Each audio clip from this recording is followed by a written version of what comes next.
ito yung MS Access ko. Tinry ko lang siya kanina, kaya meron siyang ganyan.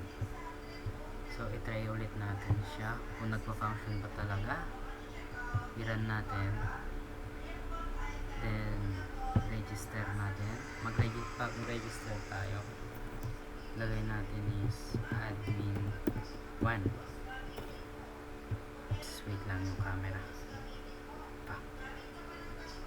As password is 1, 2, 3, then 1, 2, 3, then first name is Jenoy,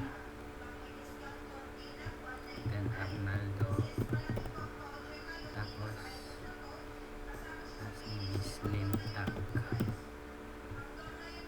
then address is Pio, then mail, birthday is 2004, ay wow, 2004, 03, and 31, then register. Okay, then let's log in.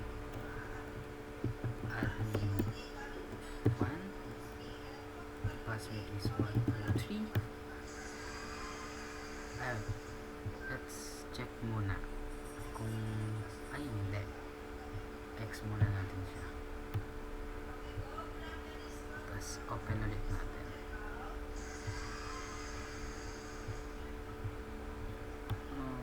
Open again. Ayun, namitaw na. Then try natin siyang i-login. Login natin. Okay, that's the dashboard.